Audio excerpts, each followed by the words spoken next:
Welcome to Built to Adapt here at SpringOne Platform 2017. I'm Jeff Kelly. I'm here with my co-host, Kira Byrne. And today we're talking with Matt Stein, a colleague here at Pivotal. You're a well-known ambassador for the company. We're glad to have you on. Talk a little bit about what's happening here at the show. What's your initial impressions from the first half of today anyway? Initial impressions that I had no idea we were going to be this much larger than last year, and that we were going to actually have this amazing lineup of our customers standing on stage telling stories about all the cool things that they're doing with our tech, with our methodology, and just these transformational stories that we thought we were going to be able to talk about maybe 2 or 3 years ago. And I don't think anybody had any idea that it was going to be, you know, this many people just lining up, turning away people that actually wanted to come tell stories on stage. So that's really been fantastic to watch. Yeah, that's a good problem to have. Indeed. Too many customers that want to tell their story. So what are some of the things that are resonating with you when you hear customers, both here at the show, but in general when you're out talking to enterprises about their digital transformations? Well, I think, you know, so if you go back to the way my evolution has been at Pivotal, I got involved in this whole cloud native apps, microservices conversation maybe 3 years ago now, and I spent maybe the first 1.5 to 2 years of that convincing people that this was a good idea. And then there was this kind of moment when the switch flipped and everybody said, yeah, okay, we agree. Now what? Like, what should we actually go do? And not only that, but you saw organizations that were at the kind of scale where we're talking about, I want to take 10,000 people and teach them how to do this. I want to take 20,000 people and teach them how to do this. And the question would come, what do you see other people doing? Well, you're going to be one of the first to do it. So, and I've been in that situation 2 or 3 times in my career where people say, okay, this is what we want to go do. And we say, well, you're going to be the first to ever try it, so let's see if it works. And so I've been involved in a couple of the larger scale transformation exercises, both technologically and organizationally, that we've seen. I spent a lot of time with Comcast, that has a booth right across the way, and they're we talked to earlier on this story. morning, actually. Okay, so, great. Yeah, that's a large scale. Yeah, so that was a really big one, and they've made amazing progress. And I've spent a lot of the last maybe 1.5 years of my life working with JP Morgan Chase on what started out was as just go visit a couple of teams, talk to them, do advisory consulting, to they were successful enough that this particular group was kind of charged with, you need to develop a strategy for us to scale this out across the entire organization. And so over about a 9-month period of working with them, we came up with something that kind of works, and it worked well enough that they actually agreed to co-present with me at a conference in London a few months ago. It was a cloud native conference that they were putting on there. And it really kind of boiled down to 3 basic ideas. The first was, we need some way of creating a shared understanding across all these people about what all of these words actually mean. So, you can go, everybody goes and reads a different blog post about what a microservice is, and then we say go. We're probably going to get, not a very cohesive strategy. We're going to get a lot of different problems that come out of those differences in understanding. And so we want to create a language where, okay, when I say microservice, or I say fault tolerance, or I say circuit breaker, or something like that, you actually know what I mean. Right. And we spent a lot of time just going back and forth across different business units within the bank, trying to understand what are the terms that we care about, how are we going to define them, and then kind of documenting that in a way that could be broadcast out to the whole organization and say, okay, yes, go read all this other stuff, but read it in the context of, this is how we want to talk about this and how we want to have a conversation. Unfortunately, that's not enough.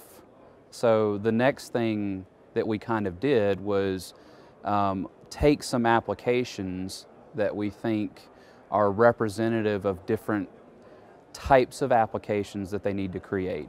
So one of this type, one of this type, one of this type, and kind of go through the process of trying out these new ideas. So bringing in things like Spring Cloud Stream, bringing in different parts of the Cloud Foundry platform, and coming up with, what are the patterns that work for each of these types of applications, and then documenting that, and then documenting, okay, if you're going to build this type of an app, here is kind of the general design framework that you want to follow. Here are the technology choices. Here are the marketplace services that probably you're going to need to use, and here's how you should glue all that stuff together. And that's really useful. As it turns out, even that is not quite enough, because even if you've documented those patterns, if you've got 28,000 people reading that documentation, still really up for interpretation. So the third part of the strategy was, well, clearly when we implement this pattern, there are a handful of things that really, if we had our druthers, the code would be identical across each of the implementations of that, because it's a cross-cutting concern. It's a thing that everybody's going to need to do. Why should we do it more than one way? And then there's going to be some things that are very specific to the business problem that service is trying to address. So we came up with this proposal of, well, we'll take those things that should be identical and we'll implement that as a brokered marketplace service on the platform. So just like, on day one of interacting with Cloud Foundry, I might say, give me a MySQL database. Now it's, give me an instance of the event-driven architecture pattern. And so that would spin up all of those things and create a source code repository with kind of the basic structure of what you need for the business part that's going to be specific to you. And hey, why don't we throw in a concourse pipeline that will deliver that to the platform, and that's just kind of a push-button CF create service away. Now when you have that documentation is no longer up for as much interpretation. Most of the things that you need to, I like to say, fall into the pit of success exist and are there for the taking. And we haven't done this all the way yet. So we've kind of gone through a design, and we're kind of thinking about doing a POC around taking some things that we implemented in an app that's in production right now, pulling those out and putting them into this sort of proof of concept of templatized development. But probably going to go there because they think, oh, we have 150 applications that are going to look like this. And things like compliance are very, very important. Regulations are going to change.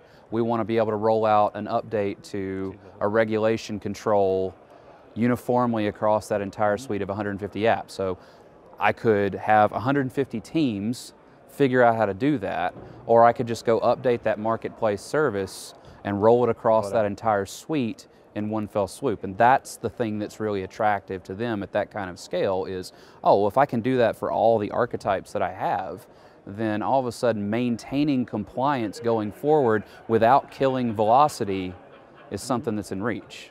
Right. Now, how do you square that with trying to get value out of the platform as early as possible? Because what you just described is a kind of a very mature looking situation. So how do you go from, yes, we're going to work towards that, but at the same time we don't want to stop developing quickly and releasing software quickly and experimenting, that kind of thing. How do you build that out at the same time as you're still building great software? Right, yeah, so what I'm talking about is definitely something that's come after being on this journey for a couple of years, and we have gone through that first part of the exercise that you described of, let's just get some software running on the platform and gain value from the fact that it's there, and then that's really easy. You have a portfolio of applications and services that you're running with, and they all have different characteristics. They all have different levels of business criticality. They all have different levels of technical complexity, and as it turns out, you can kind of evaluate that. So we have this technique that our Pivotal Services teams developed they call snap analysis. And snap analysis is, really basic. Get everybody in a room that understands the application portfolio. So you've got maybe some product owner, business analyst type people that understand the business side of things. You've got some engineers, architects that understand, the code and the design. And we just go through, we've got a list of questions that we just go through and ask and answer to kind of give us a sense for what the criticality from the business side, the technical complexity ends up being. And then we just do one of those quadrants where we kind of have one axis being business value, one axis being technical complexity, and we just put, kind of sticky notes, move these things around.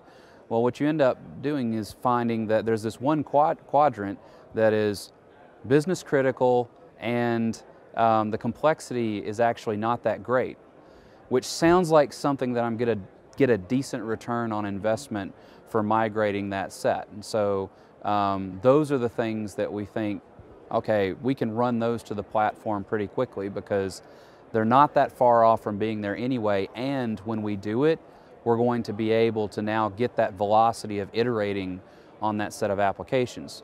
Now you've still got 3 quadrants of stuff left that you need to look at. Now the immediately opposite quadrant to that is basically the inverse. You've got not that much business value and it's really complicated. You don't touch that stuff, at least not now. You've got these other 2 quadrants that are kind of, I don't know. What we end up doing is kind of drawing a line through the origin of that chart that's going to capture a segment of this quadrant, a segment of this quadrant, and then that one kind of top right obvious quadrant.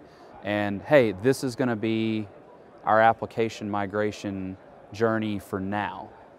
And then the fun thing about this that not everybody thinks about, well, I say fun almost ironically, but you have to redo this every few months because a lot of things happen when you start this journey. You get better at it.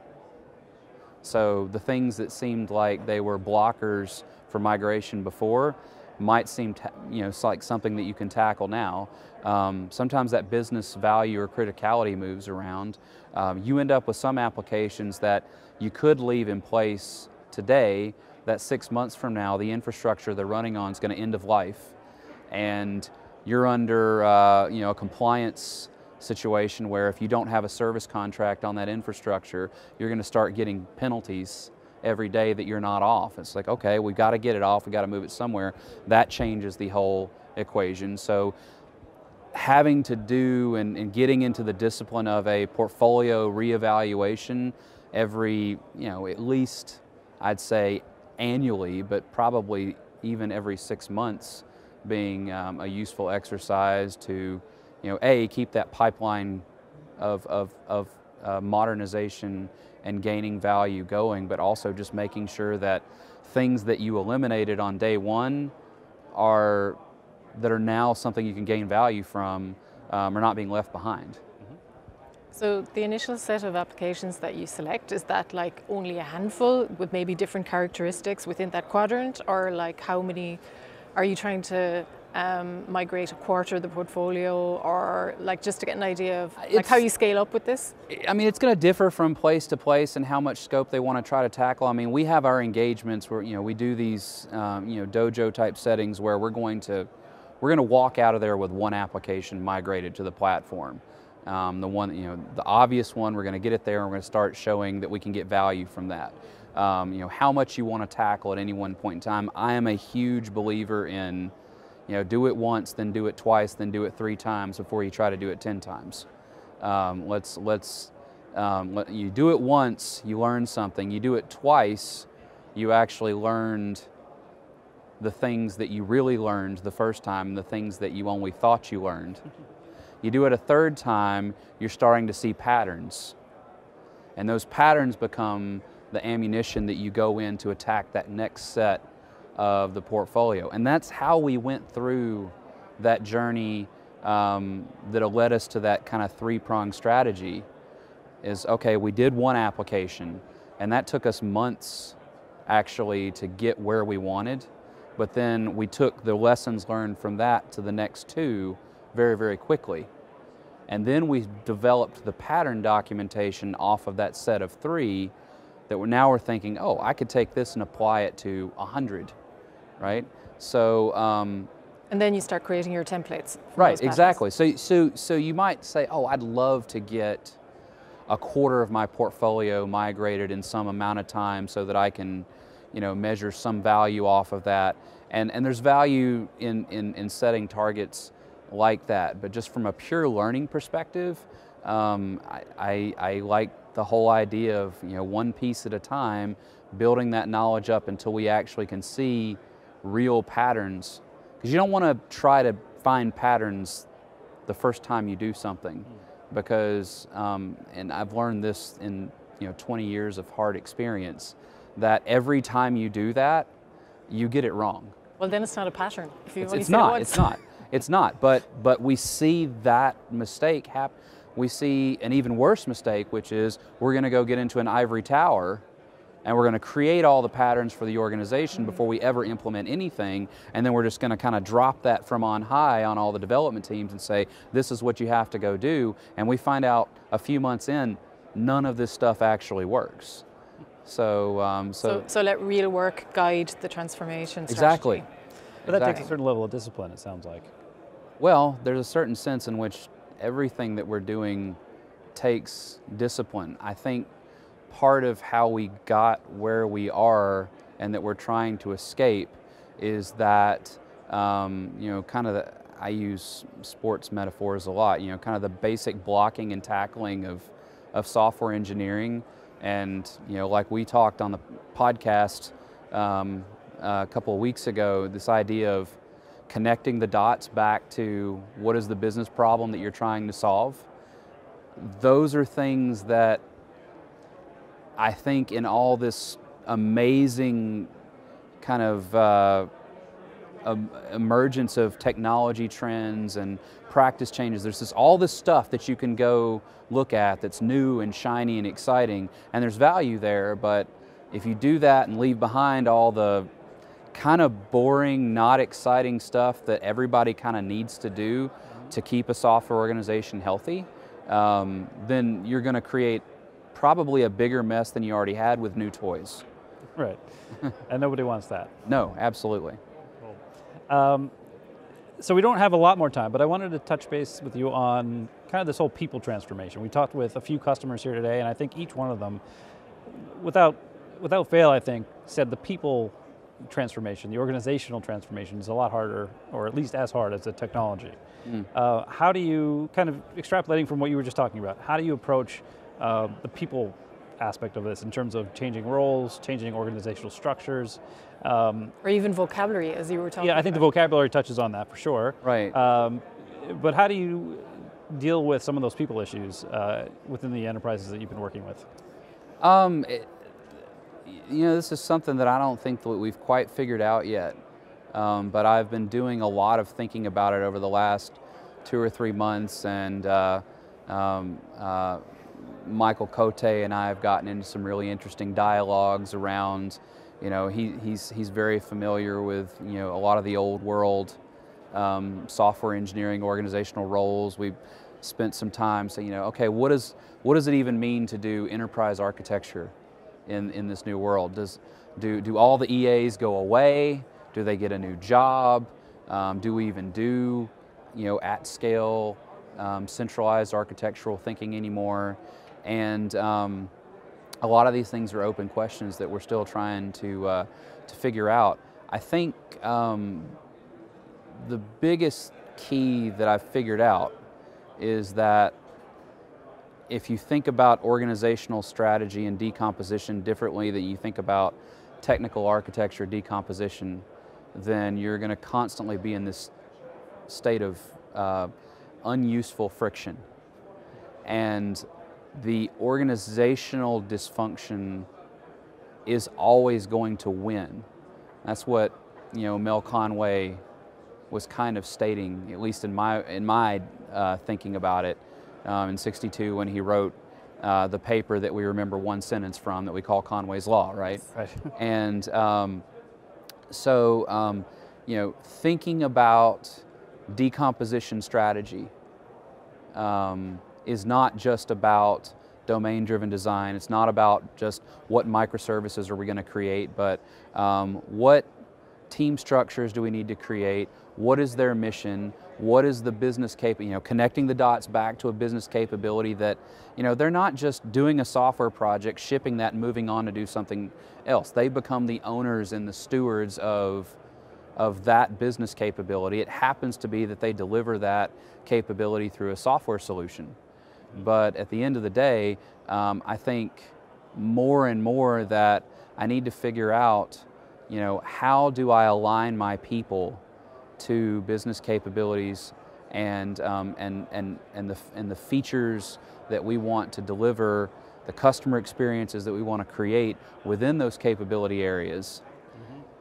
If we get that right, and then we provide kind of an ecosystem that helps you to deliver software, so having the right platform, having the right pipeline technology, having the right frameworks in place, that I like to say you make the right thing to do the easy thing to do, so that you actually have to work hard to make a bad choice.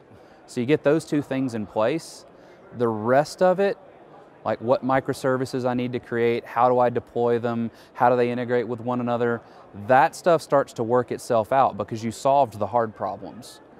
You gave people the right mission and you gave them the tools that they needed to actually deliver on that mission. Set the right defaults, right? Yeah, exactly. The right defaults are absolutely huge. And then knowing, being able to connect what you're doing back to the mission of the organization. I used to interview developers from large-scale organizations trying to hire them into a much smaller dev shop.